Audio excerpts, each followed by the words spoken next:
Okay students, तो इस lecture में हम जो डायपोल होती है उसके इक्वेटोरियल प्लेन पर इलेक्ट्रिक फील्ड उसको हम कैलकुलेट करने वाले हैं। तो सबसे पहले हम अपनी डायपोल को बना लेंगे। ये हमारी डायपोल होगी, इसको हम बोलेंगे प्लस क्यू और इसको हम लिखेंगे माइनस क्यू। ये है जो डायपोल का सेंटर होगा जिसे हम बोल देते हैं O। अभी यहाँ पर मैं दो लाइन बनाऊंगा, एक लाइन जिसे मैं डायपोल में से निकालूंगा और दूसरी लाइन जो डायपोल की क्या होगी, परपेंडिकुलर। आपको याद होगा कि कल हमने जो इलेक्ट्रिक फील्ड कैलकुलेट किया वो इलेक्ट्रिक फील्ड कहां पर किया, मतलब कि कहां पर हमने इलेक्ट्रिक फील्ड को कैलकुलेट किया, तो डायपोल की जो एक्सिस थी उस पर हमने कैलकुलेट किया, मतलब कि इस लाइन पर। कल हमने जो कैलकुलेशन की वो इस लाइन पर करी। आज हमें इलेक्ट्रिक फील्ड कहां पर चाहिए, इक्वेटोरियल प्लेन पर चाहिए। मतलब कि आज हम जो भी इलेक्ट्रिक फील्ड को कैलकुलेट करेंगे वो यहां पर करेंगे। जो लाइन हमारे डायपोल के परपेंडिकुलर है उस पर हमें आज इलेक्ट्रिक फील्ड उसको कैलकुलेट करना है। तो कैसे करेंगे, उसके लिए हम सबसे पहले जो हमारी परपेंडिकुलर लाइन है उस पर एक पॉइंट जिसको मैं P नाम दूंगा उसे हम ध्यान में लेंगे। उसके बाद यहां पर हमें क्या कैलकुलेट करना है, इलेक्ट्रिक फील्ड। अभी हमें यहां पर इलेक्ट्रिक फील्ड कैलकुलेट करना है तो सबसे पहला सवाल मेरे मन में ये उठेगा कि यहां पर इलेक्ट्रिक फील्ड अगर है तो वो इलेक्ट्रिक फील्ड लगाता कौन है। तो हम जानते हैं जो डायपोल है उसके दोनों चार्जेस यहां पर इलेक्ट्रिक फील्ड लगाएंगे। जो प्लस चार्ज होगा उसके कारण जो भी इलेक्ट्रिक फील्ड लगेगी वो इस डायरेक्शन में होगी जिसे मैं E प्लस बोलूंगा। और जो नेगेटिव चार्ज है उसके कारण जो भी इलेक्ट्रिक फील्ड यहां पर लगेगी वो इस डायरेक्शन में होगी जिसे मैं E माइनस बोलूंगा। ऐसा क्यों, तो कल मैंने आपको बताया था उस हिसाब से जो प्लस चार्ज होता है वो क्या करता है, धक्का लगाता है, और जो नेगेटिव चार्ज होता है वो खींचता है। तो ये इसको धक्का लगाएगा और ये इसको खींचेगा, तो इसकी इलेक्ट्रिक फील्ड इस डायरेक्शन में होगी, इसकी इलेक्ट्रिक फील्ड इस डायरेक्शन में होगी। इतना क्लियर हो गया। दूसरी बात, कल मैंने आपको एक इक्वेशन के बारे में मैंने आपको डिस्कस किया था, उसमें हम क्या बोलते हैं, इस इक्वेशन में जो Q होता है वो मैग्नीट्यूड होता है। किसका मैग्नीट्यूड, उस चार्ज का मैग्नीट्यूड जो इलेक्ट्रिक फील्ड लगाता है। ओके। और R क्या होता है, डिस्टेंस होता है। किसके बीच का डिस्टेंस, जो चार्ज इलेक्ट्रिक फील्ड लगाता है वो और जिस पॉइंट पर इलेक्ट्रिक फील्ड लगती है वो, उन दोनों के बीच का जो डिस्टेंस है उसे हम R बोलते हैं। अगर हमें किसी भी पॉइंट पर इलेक्ट्रिक फील्ड को डिफाइन करना है तो हमें दो चीज चाहिए, एक तो चार्ज चाहिए और दूसरा डिस्टेंस चाहिए। चार्ज तो हमारे पास ऑलरेडी है ही, तो अब हम डिस्टेंस के बारे में बात कर लेते हैं। किस प्रकार से, चलो हम जानते हैं यहां से यहां तक का डिस्टेंस क्या है A, यहां से यहां तक का डिस्टेंस क्या लेंगे A। अब मान लो कि यहां से यहां तक का जो डिस्टेंस है वो R है, ये A ये R, तो बोलो ये क्या होगा, यहां से यहां तक का डिस्टेंस क्या होगा, R² plus A² whole square whole 1/2 होगा कि नहीं होगा, पाइथागोरस। अगर ये A है, यहां से यहां तक का डिस्टेंस R है, तो यहां से यहां तक का distance R² plus A² whole 1/2 होगा कि नहीं होगा। उसी प्रकार से यहां तक का डिस्टेंस ये A है, यहां से यहां तक का डिस्टेंस R है, तो यहां से यहां तक का डिस्टेंस क्या होगा, वो भी R² प्लस A² होल 1/2 होगा। तो इस प्रकार से हमने जो हमारे चार्जेस है और जो हमारा पॉइंट है उन दोनों के बीच का जो डिस्टेंस है वो हमने डिसाइड या फिर डिफाइन कर लिया। तो अब हमारे पास चार्जेस भी है, हमारे पास डिस्टेंस भी है, तो अब हम आसानी से इलेक्ट्रिक फील्ड उसको कैलकुलेट या फिर डिफाइन कर सकते हैं। तो शुरू करते हैं, सबसे पहले हम E प्लस को डिफाइन करेंगे। चलो, इलेक्ट्रिक फील्ड को डिफाइन करने के लिए जो K है वो तो कांस्टेंट है, वो तो ऐसा ही रहेगा, तो मैं K ऐसे ही लिख देता हूं। उसके बाद लिखना पड़ता है Q। Q क्या होता है, जो चार्ज इलेक्ट्रिक फील्ड लगाता है। E प्लस कौन लगाता है? तो क्या प्लस क्यू लगाता है। तो हम यहां पर लिखेंगे क्यू किस लिए लिखा? क्योंकि हमें जो भी चार्ज होता है उसका सिर्फ मैग्नीट्यूड चाहिए, उसकी डायरेक्शन प्लस है या माइनस है उससे हमें कोई लेना देना नहीं है, सिर्फ हम बात करेंगे उसके मैग्नीट्यूड की। तो जो प्लस क्यू चार्ज है उसका मैग्नीट्यूड होगा क्यू, तो हमने लिख दिया क्यू। उसके बाद नीचे क्या लिखना है? डिस्टेंस उसका स्क्वायर करना है। तो यहां से यहां तक का डिस्टेंस ये है, और अगर मैं इसका स्क्वायर कर दूं तो 1/2 निकल जाएगा कि नहीं निकल जाएगा? ये जो प्लस है और ये जो पॉइंट है इन दोनों के बीच का डिस्टेंस ये है, अगर मैं उसका स्क्वायर कर दूं तो इसका स्क्वायर करते ही ये दूर हो जाएगा कि नहीं हो जाएगा?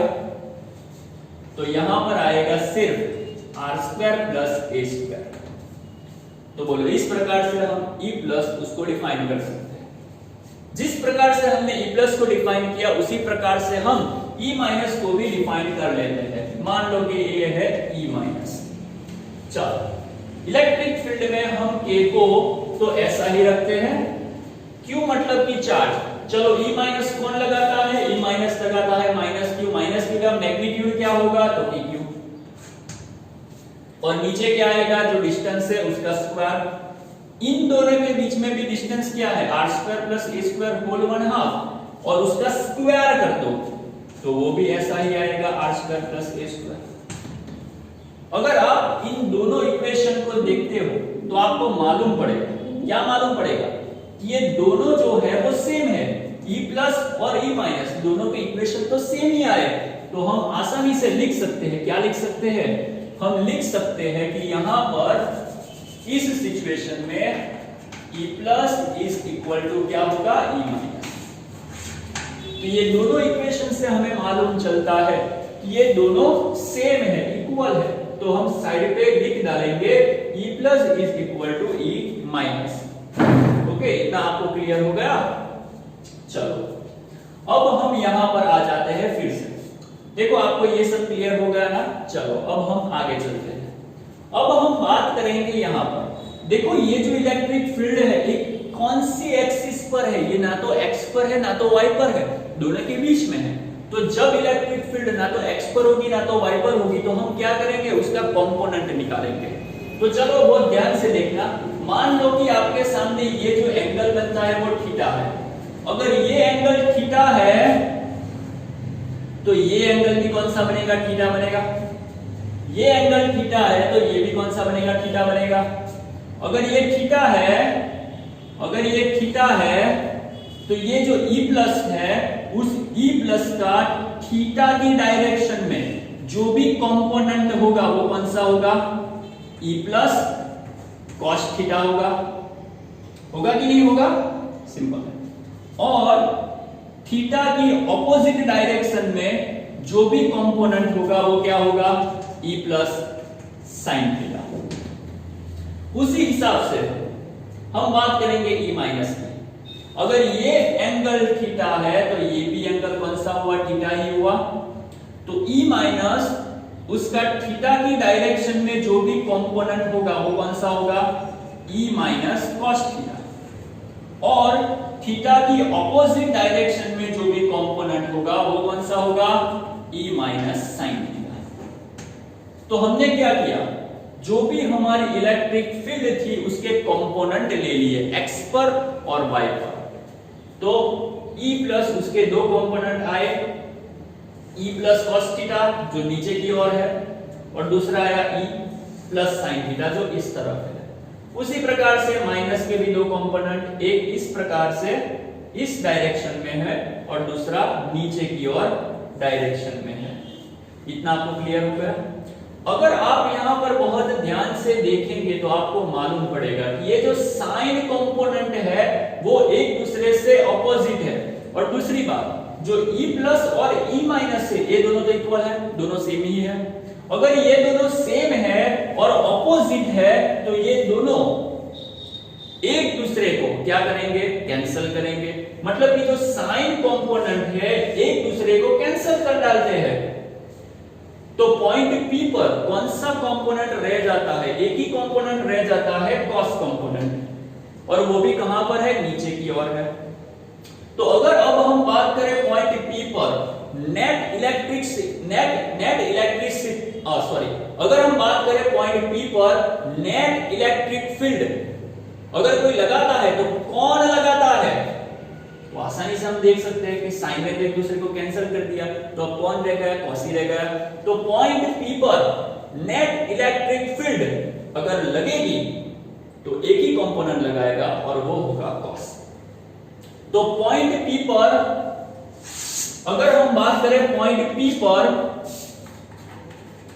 नेट इलेक्ट्रिक फील्ड, जिसको हम शॉर्ट में E ही बोल देंगे, तो ये जो E है वो इक्वल टू होगी किसके बराबर? E इक्वल टू दोनों कॉस कंपोनेंट, बराबर ना।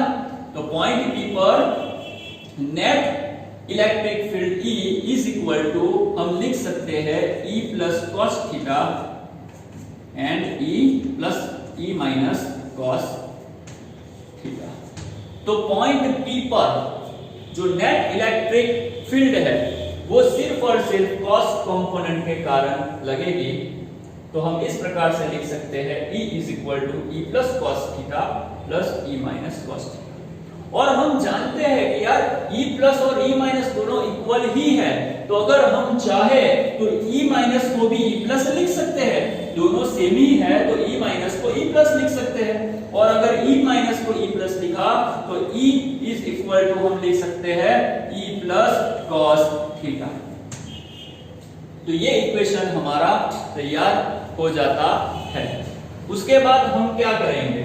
उसके बाद हम इसी इक्वेशन को वेक्टर फॉर्म में प्रेजेंट करेंगे। कैसे करेंगे? ध्यान से देखो। अगर मैं इसको वेक्टर के फॉर्म में प्रेजेंट करता हूं तो यहां पर आएगा vector E is equal 2E plus cos theta. हम जानते हैं कि अगर हमने यहां पर वेक्टर रखा तो सामने उसकी हमें क्या दिखानी पड़ेगी? डायरेक्शन दिखानी पड़ेगी। तो अब हम ये जो इलेक्ट्रिक फील्ड का वेक्टर है उसकी डायरेक्शन उसको डिसाइड करेंगे। ध्यान से देखना, ये हमारी डायपोल है। जिस प्रकार से हमने कल बात करी थी उसी प्रकार से हम यहाँ पर लिख सकते हैं। अगर ये हमारी डायपोल है, ये नेगेटिव चार्ज है, ये पॉजिटिव चार्ज है, तो इस डायपोल की डायपोल मोमेंट कहां से कहां तक होगी? नेगेटिव से पॉजिटिव की ओर, मतलब कि ऊपर की ओर होगी। ये जो डायपोल है उसकी डायपोल मोमेंट कहां है? नीचे से ऊपर की ओर है, जिसको हम वेक्टर P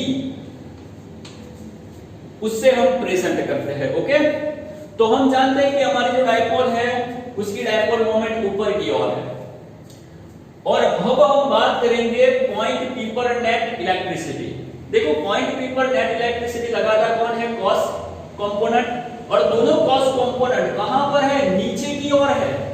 हमारी डायपोल की डायपोल मोमेंट ऊपर है और दोनों कॉस कंपोनेंट नीचे की ओर है, मतलब कि नेट इलेक्ट्रिसिटी कहां है? नीचे की ओर है।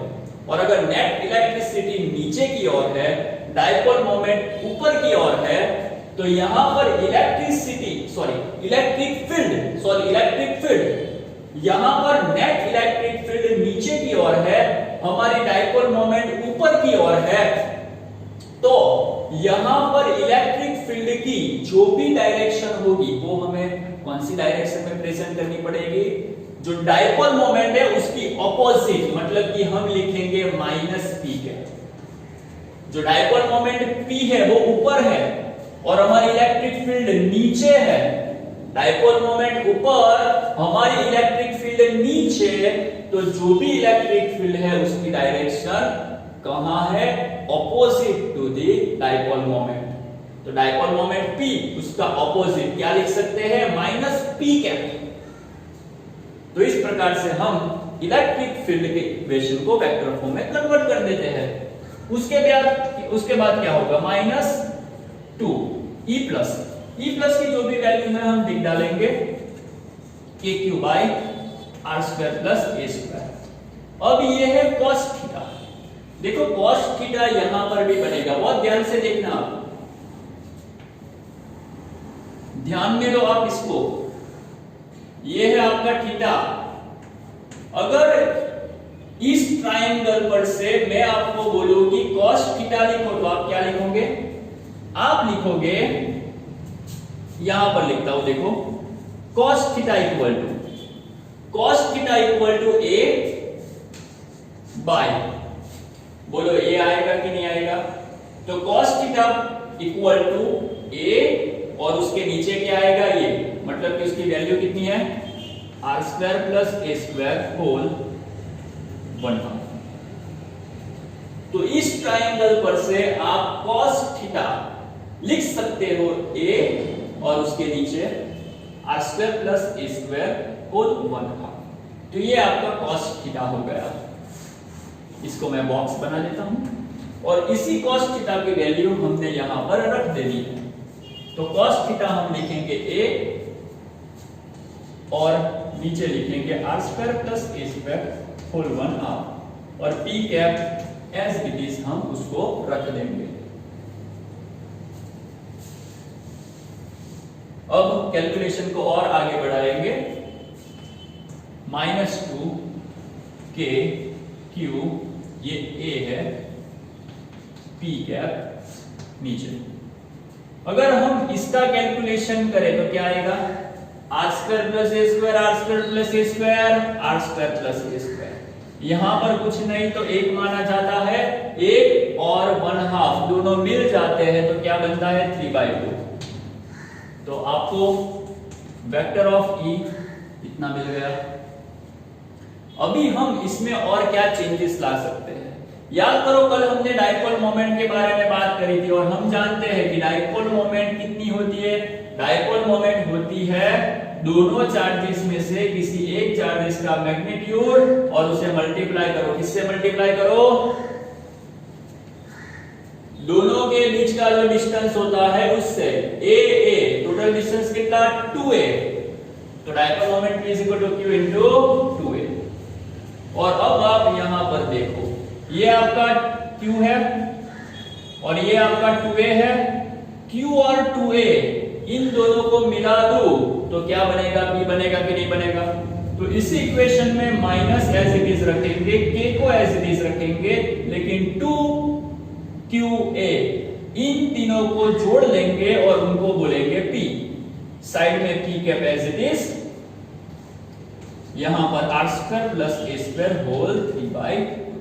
तो ये आपका इलेक्ट्रिक फील्ड, उसका इक्वेशन आपको मिल गया। अभी हम बात करेंगे, अगर यहां पर जिस तरह हमने कल बात करी थी, हमने बोला था कि if r is very very greater than a, अगर r a से बहुत ही बड़ा है तो क्या हो सकता है? r की वैल्यू अगर a से बहुत ही ज्यादा बड़ी है तो हम यहां पर a को r के सामने क्या कर डालेंगे? इग्नोर कर डालेंगे।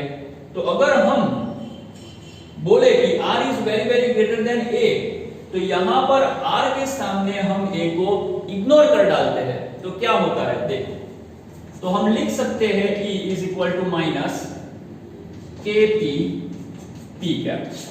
अभी नीचे हमें क्या करना है? r is very very greater than a, तो हम r स्क्वायर के सामने a स्क्वायर को इग्नोर कर डाले। अगर इसको इग्नोर कर डाले तो क्या बचेगा? नीचे बचेगा r स्क्वायर और होल 3/2।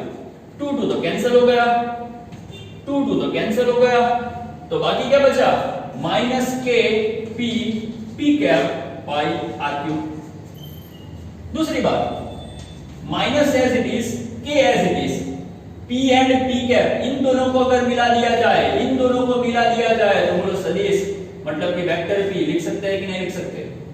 नीचे r क्यूब। तो ये जो इक्वेशन मिला वो आपके इक्वेटोरियल प्लेन पर कोई भी पॉइंट हो उसका इलेक्ट्रिक फील्ड का इक्वेशन मिल गया। तो इस प्रकार से आप डायपोल की परपेंडिकुलर लाइन पर जो P पॉइंट बना है उस P पॉइंट पर इलेक्ट्रिक फील्ड निकाल सकते हैं। तो क्लियर हो गया? अब इस प्रकार से इलेक्ट्रिक फील्ड मिलेगा। देख लो एक बार ध्यान से।